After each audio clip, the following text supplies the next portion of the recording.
Un nul logique pour commencer cette coupe du monde des clubs contre Al Hilal et normalement, je ne devrais pas dire cette phrase quand tu as une équipe comme le Real Madrid face à une équipe de Al Hilal qui fait pas une bonne saison en Arabie Saoudite. Les mecs, on se retrouve pour le premier débrief du Real Madrid sous Xabi Alonso, premier match de coupe du monde des clubs dans ce groupe F si je ne me trompe pas, contre Al Hilal avec Pachuca et aussi Salzbourg qui vont jouer à minuit. Un nul un partout, un Real où tu vois qu'il faudra du temps. Il faudra du temps pour à cette équipe qui porte les stigmates d'Ancelotti, d'un football où tu ne sais pas jouer tout simplement. Honnêtement, c'est tellement criant. Xabi Alonso a essayé d'imprimer des choses dans ce match. On a vu des idées intéressantes de pressing, mais c'est pas en 10 jours que Xabi Alonso va tout changer. J'étais hype pour ce match, mais ça me rappelle l'année dernière où à chaque match du Real Madrid, je me disais oui, mais tant que ça vienne, c'est le temps que les gars ils se mettent en route, etc. Ils ont mis 9 mois à se mettre en route, on n'a jamais commencé et on s'est chié dessus, on a raté toutes les compétitions. Donc ouais, on se retrouve pour ces débriefs de ce match, de ce nul 1 partout contre Al Hilal. Honnêtement, je ne sais pas comment aborder ce match. Est-ce que je suis déçu ou pas? Honnêtement, j'arrive pas trop à me positionner parce que tu vois que les joueurs, à Xabi Alonso, on sait que c'est un mec qui arrive pour mettre du pressing, pour mettre de l'intensité, un football où tu as le ballon, où tu crées des choses, mais c'est pas en 10 jours qu'il pourra changer les choses. Là, tu mets Xabi Alonso, tu mets moi sur le banc, je pense que les joueurs, ils font le même match aujourd'hui. Moi, aujourd'hui, j'ai rien vu de nouveau. Dans le pressing, on a pressé deux, trois fois ensemble, et ensuite, ça a commencé à se parler parce qu'il y en a un qui faisait le pressing et pas l'autre. C'était toujours à contre-courant. Et on sait que le pressing, soit c'est tout le monde qui le fait, c'est collectif, c'est tous ensemble, ou soit bah, c'est à contre-courant et tu laisses des espaces, des trous et tu te fais trouver dans le dos comme on l'a eu plein de fois aujourd'hui où tu sors mal dans les temps de passe, ta première mi-temps est mauvaise, c'est une équipe de Al Hilal qui eux ont fait un bon match, un Fran Garcia qui s'est fait mais déglinguer dans les duels aériens, dans le jeu balle au pied, il a porté rien, il a tout perdu, tous ses duels, il s'est fait mélanger par Cancelo, Fran Garcia encore une fois, Carreras, poteau, vite que t'arrives parce que sur le côté gauche, oh là là, faire la Mendy qui revient quand même octobre en plus, vraiment le boulot c'est côté gauche, Carreras 45 millions d'euros, il n'y aura pas de débat possible, il faut un latéral gauche qui apporte offensivement et la sérénité aussi défensivement parce que j'ai aucunement confiance en Fran Garcia et en Ferland Mendy qui se pète tous les 4 matins. C'est la première mi-temps et c'est là où je trouve que tu vois les stigmates de Carlo Ancelotti. Un Pipo, un Inzaghi pardon, qui quitte l'Inter, qui rejoint Al Hilal après Xabi Alonso, cet Al Hilal là fait une meilleure mi-temps qu'un Real Madrid sous Xabi qui est arrivé depuis quoi 10 jours, qui a des joueurs qui sont meilleurs techniquement, individuellement. Mais tu vois que collectivement, il y a une énorme différence en première mi-temps entre Al Hilal et le Real Madrid. Quand tu sors mal dans les temps de passe, mais ça me rend dingue. Tu veux imprimer un pressing, les joueurs ils font pas les efforts, les joueurs ils sont toujours à 2-3 mètres du porteur de balle. C'est à contre-courant. Tout ce qu'on a fait en première mi-temps, c'est à contre-courant. Heureusement qu'on a un Courtois qui sort une belle parade sur Milinkovic Savic. Après, voilà, on n'a pas subi non plus de très très grosses occasions. À un moment donné, je crois que c'est Savic encore une fois. Non, je crois que c'est le numéro 11. Enfin, Leonardo, je crois, qui met une frappe à côté sur une remise de Salem. Donc ouais, là, ils ont été dangereux, mais première mi-temps, j'étais déçu parce qu'honnêtement, tu vois pas grand-chose. À la 27e minute, tu vois que moi, je notais cette minute, aller voir le replay ou le match en entier sur DAZN, etc. De la 27e à la 28e minute, on a une séquence de possession, ballon Hutchinson Asensio, on ne sait pas quoi en foutre. On ne sait pas quoi en foutre. On ne sait pas quoi faire. Ça finit sur un long ballon perdu, récup de Kalidou Koulibaly. Tu vois que ce Real Madrid est encore malade. Et c'est même pas la rémission, c'est que là, le temps que ça remarche, Xabi Alonso nous a dit qu'on est déjà meilleur avec son ballon. Personnellement, moi, je ne l'ai pas vu. Les problèmes du Real Madrid la saison dernière, c'est dans l'utilisation de ce ballon face à des blocs bas où tu sais que tu n'as pas beaucoup d'espace, il faut un mec comme ça. Aujourd'hui, j'ai rien vu de ça. Tu as un pivot, un double pivot, Valverde, Tchouaméni. Défensivement, dans la récupération, les efforts, c'est fort, c'est très fort. Mais dans l'utilisation du ballon, c'est pas possible. Il faut une recrue, un Stiller, un Zubimendi, même un Palacios. Il faut une recrue dans cet entrejeu. C'est primordial, c'est indéniable. Même un Rodri, genre, moi je m'en fous qu'il a gagné le ballon d'or. Il nous faut un mec dans ce milieu de terrain qui régule le jeu et qui peut aussi bien apporter offensivement, qu'il est solide défensivement. Là, on n'a que des joueurs de complément, que des joueurs qui font les efforts mais qui balle au pied. C'est assez limité. On a vu quand Güler est rentré, c'était peut-être un peu mieux. Mais franchement, ce Real Madrid-là, il me fait de la peine.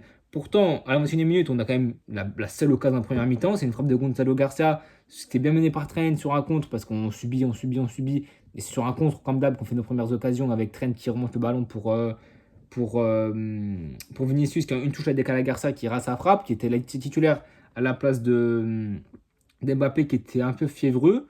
Il a fait un match qui était plutôt correct dans le pressing, dans l'intensité. C'est ce que je demande à un attaquant. C'est quand je pense que Xabi Alonso demande aussi à un attaquant. Je trouvais qu'il était assez pertinent dans ce domaine-là. Il marque aussi son but, je crois, c'est à la à la 33e minute, si je ne me trompe pas, ouais, 33e minute, but de Gonzalo. Donc, clairement, contre le cours du jeu, c'est pas non plus un scandale énorme qu'on marque le but, mais c'est vrai que c'est pas non plus. C'est contre le cours du jeu, à la 33e minute, sur la bouille. Là, c'était après la pause fraîcheur, où on a su remettre nos idées en place, où on a bien attaqué. Récupération de qui? De Gonzalo Garcia qui s'arrache, qui mène l'attaque, qui fait pas dans sa défense sur un corner, une phase qui était dans notre camp, où Elial était peut-être un peu haut. Il mène l'attaque, je crois qu'il a décalé à Vinicius, si je ne me trompe pas. Il décale à Vinicius, qui monte aussi, qui décale à Rodrigo. Il temporise Rodrigo, il fait un bon ballon à Gonzalo Garcia qui met un triple contact et qui finit. C'est le principal. Tant que la balle elle va au fond, je m'en fous de comment elle va au fond. C'est le principal qui marque. Donc, ouais, franchement, Gonzalo Garcia, ça a été bon. Pour moi, c'est carrément, peut-être je suis fou, hein, mais je suis pas fou en fait. Ça a été le meilleur offensif devant Rodrigo et Vinicius. Rodrigo, à part sa passe, rien du tout. Vinicius, à part son action début deuxième mi-temps qui crée une barre tête de Garcia. Rien du tout. Vinicius, c'était mauvais. Il s'est fait bouffer par Renan Lodi. Ça, poteau, jamais je pensais que je pouvais voir le terre dans ma vie. Il s'est fait bouffer par Renan Lodi, frère. Non, Vinicius, il n'a pas été bon. Rodrigo, il n'a pas été bon. Bellingham, je ne l'ai pas forcément trouvé. Dans l'impact, dans les duels, il est bon. Mais sinon, franchement, Bellingham, ça peut être un match extraordinaire ce soir. Alors que Gonzalo Garcia, il marque. En deuxième mi-temps, on s'est un peu chahuté en première. En deuxième mi-temps, là, ils ont plus trop été dangereux, honnêtement. Là où la première mi-temps, on s'est fait dominer. Je trouve qu'en deuxième mi-temps, ça a été quand même un peu mieux. On doit survivre, ouais, 0 frappe 4 en deuxième mi-temps. C'est nous qui avons eu le ballon, c'est nous qui avons les occasions. C'est pour ça qu'en deuxième mi-temps, on peut être mieux cher, on peut être mieux payé parce que tu rentres dans la mi-temps avec un partout. J'ai oublié cette action de Raúl Asensio. Tu mets le but de Garcia, 6 minutes plus tard, 39e minute, penalty de Asensio qui agrippe Leonardo, le numéro 11. Penalty logique, il l'agrippe. Leonardo a l'intelligence de tomber. C'est léger, mais c'est juste pour anticiper le penalty. Aucun scandale. But de Neves qui a marqué, c'est que le Portugal. Asensio, moi je le dis, peut-être je suis un des seuls qui le dit, mais sur TikTok, j'ai fait plein de vidéos sur ça. Asensio est un très bon défenseur, il s'est révélé cette saison, mais est-ce qu'il pourra, là c'est la saison de la révélation, mais est-ce qu'il pourra continuer comme ça cette saison? Est-ce qu'il pourra endurer la concurrence avec Rudiger, avec Heusen? Parce que Asensio, cette saison, c'est pas un seul penalty. Penalty bêtement, mais bête, il n'y a aucune raison de faire penalty. Il est subi une main, je crois, en Coupe du Roi contre peut-être, je ne sais, contre le Celta, si je ne me trompe pas. Des erreurs de positionnement sur un but d'Arsenal, si je ne me trompe pas. Il y a eu plein d'errances. Alors, on va pas l'en vouloir, il est jeune, il est en pro depuis cette saison. Mais Asensio, c'est pas le crack que les gens disent, je pense. Je pense que les gens font beaucoup trop sur Asensio. C'est un excellent défenseur. Enfin, excellent, on ne va pas aller jusqu'à là. C'est un bon défenseur qui s'est révélé. Il a une marge de progression, il faut lui laisser le temps. Mais c'est pas un crack comme Heusen peut être, comme Koubarsi peut être. C'est un bon défenseur. Il peut devenir un excellent défenseur, mais avant ça, il faut qu'il corrige des lacunes mentales. Il cause un penalty bête, penalty logique, but de Ruben Neves. Et là, en deuxième mi-temps, j'ai trouvé quand même qu'on a été un peu mieux. Il y a eu des petits ajustements, je crois, à la mi-temps. Xabi Alonso, il fait sortir Raúl Asensio. Bah tiens, Raúl Asensio, il met Arda Güler, il fait descendre Tchouaméni d'un cran. Avec Güler, c'était un peu mieux quand il est rentré. Trent aussi qui est sorti. Trent, un match moyen. SofaScore le note à 7. Je pense que oui, je pense que c'est un match à 7. Il fait pas un match de fou, mais défensivement, j'ai pas trouvé qu'il s'est fait avoir en 1 contre 1 dans les duels. Je trouvais qu'offensivement, il a eu quelques bons ballons, quelques renversements. Ça n'a pas été un match extraordinaire. Comparé à Heusen, qui pour moi était peut-être le meilleur. Bon, le meilleur Madrid, déjà. Peut-être que si, en fait.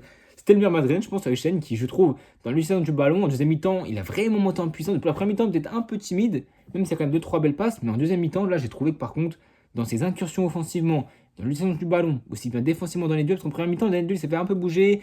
Il n'allait pas Franco, il mettait pas beaucoup le pied. Par contre, en deuxième mi-temps, il n'y a rien à dire. Il fait une vraie deuxième mi-temps, il est solide dans les duels.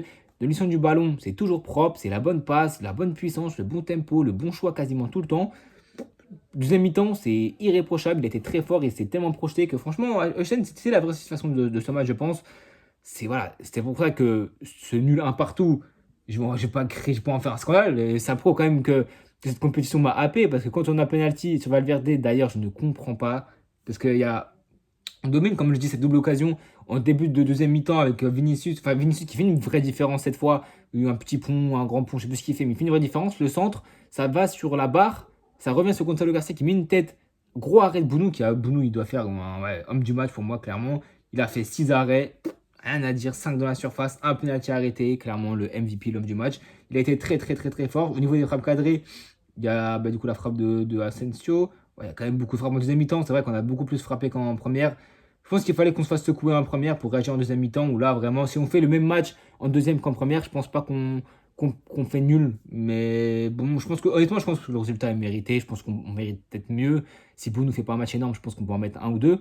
Mais il faut pas se leurrer. Al Hilal est une bonne équipe, a fait un bon match, en tout cas une très bonne première mi-temps. Une deuxième mi-temps un peu moins bon parce qu'on a essayé de jouer au football et de mettre le pied sur le ballon sans avoir une identité de jeu claire, nette et précise. Mais ça n'arriverait pas en 10 jours. Ça, faut attendre beaucoup, beaucoup. Faut attendre le temps. Faut laisser le temps à Xabi Alonso de mettre en place ses idées, que les joueurs comprennent aussi parce qu'on a vu quand même que ça se parlait, que ça se donnait mouvement, etc. Faut le temps que ça s'apprenne tout simplement.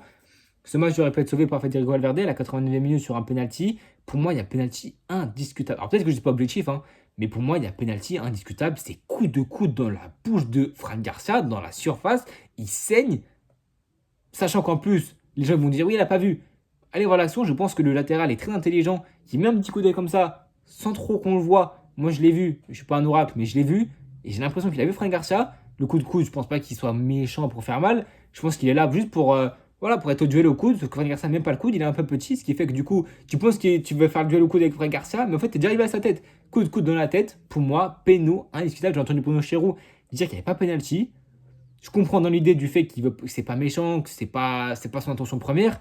Mais pour moi, Fran Garcia il va disputer le ballon. Le ballon, il échappe pas du tout. L'arbitre, on voit à la barre qui regarde si le ballon il l'a ou pas. Je pense que Fran Garcia, il peut disputer le ballon, en tout cas le duel. Pour moi, péno indiscutable. Je n'arrive pas à comprendre qu'il y a un débat. Je peux comprendre l'intention, etc. derrière. Mais pour moi, tant qu'il y a un coup de coude, l'intégrité physique du joueur, pour moi, c'est clair et net, il y a penalty. Valverde le tire, il n'y avait plus de Bellingham, il n'y avait plus de Vini, plus de Rodrigo.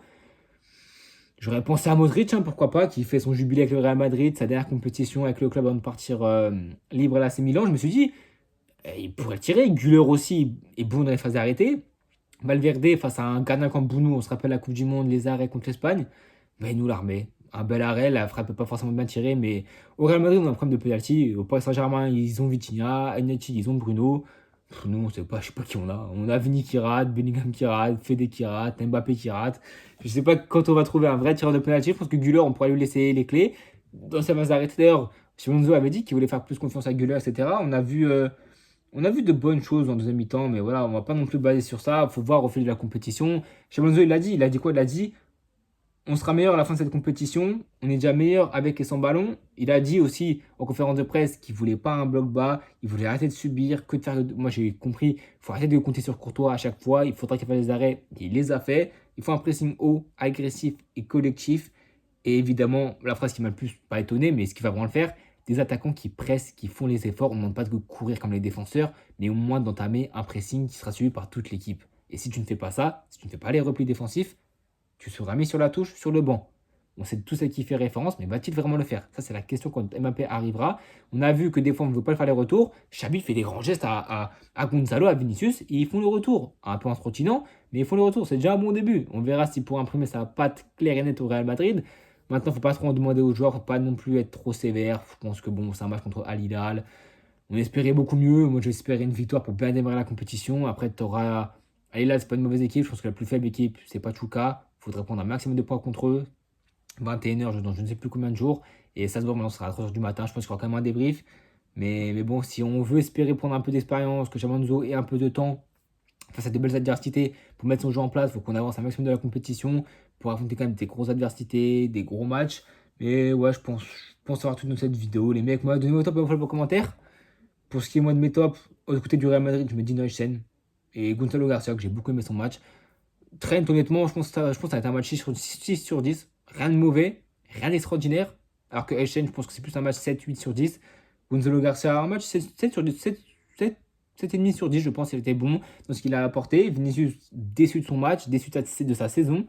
Donc, qui enlève ses tresses et qui rejoue au football, parce qu'honnêtement, hein, je sais pas quand est-ce qu'il va revenir. Parce que là, Vini, j'ai l'impression que les gens n'en parlent pas assez. Mais il y a eu un tel déclin entre le Vini de la saison dernière et celui de cette saison. J'espère que Xabi il pourra faire des miracles et le faire redevenir un vrai joueur de football. Pour ce qui est de Rodrigo, c'est pareil. Ça n'a pas été un bon match pour lui, je pense. Un petit peu invisible dans ses duels, dans ses 1 contre 1. Il est quasiment jamais passé. Il a quasiment pas réussi de dribble. pour moi, un match mid. On espère que Xabi Alonso va pouvoir lui donner aussi la confiance qu'il mérite parce que je pense que c'est un joueur qui a beaucoup de potentiel, qui a beaucoup de talent, qui est techniquement très, très, très, très fort. On verra l'arrivée de Antonio aussi sur le côté droit, s'il pourra le faire un peu bouger au niveau de la concurrence. C'est que Rodrigo a des doutes s'il veut rester au Real Madrid ou à Arsenal. Voilà, on verra ce que Xabi va décider. Pour ce qui est de Bellingham, même problème pardon, depuis le début de la saison. Des bonnes passes, des bons replis défensifs, solide dans les duels. Mais là, mais pas forcément là. Il court un peu dans le vide. Enfin, c'est des courses de l'ombre, hein, mais Bellingham, j'attends tellement ce registre offensif que quand il est à contenir un rôle de milieu de terrain, récupérateur, organisateur, ça me dérange un peu. Et je pense que Xabi va lui faire devenir un milieu comme ça, parce que je pense qu'il a la qualité pour le faire, mais il est tellement fort dans les derniers tiers du terrain que je pense qu'il peut tellement nous apporter que je vais peut-être enlever Garcia. Peut-être il a été buteur, moi c'est un des meilleurs joueurs du Real Madrid, mais peut-être enlever Garcia, tu mets Bellingham comme avec Ancelotti en faux neuf, sans Mbappé, et tu mets Güler comme troisième milieu de terrain qui peut apporter ce lien entre le milieu et l'attaque, entre les espaces pour faire des passes, etc., pour essayer d'organiser un peu le jeu. Bon, là ça a marché, Garcia il a mis un but, il était impactant, mais voilà, j'aimerais voir Bellingham plus sur le terrain, mais je pense que Xabi va lui faire devenir un milieu. Il a dit en conférence de presse que c'est un bon milieu récupérateur relayeur, donc bon, je pense aussi qu'il peut le faire, mais qui sera peut-être plus utile offensivement. Pour ce qui est Valverde, Tchouaméni, ça a été bon défensivement, mais rien de fou, le milieu de terrain était assez transparent, honnêtement. Donc, côté Al Hilal, bon match de Savic, bon match de Salem, bon match de Bounou qui a fait un match extraordinaire. Donc je pense les gars avoir tout dans cette vidéo. N'hésitez pas à vous abonner, à liker, à partager. On se retrouve évidemment très bientôt pour de prochaines vidéos et pour continuer de débriefer ces matchs de Coupe du Monde des clubs, du Real, peut-être de River, du Paris Saint-Germain. Bref, des courtes confrontations. Manchester City aussi qui a battu Wydad 2-0. Donc ouais, on se retrouve très bientôt pour de prochaines vidéos et à bientôt tout le monde.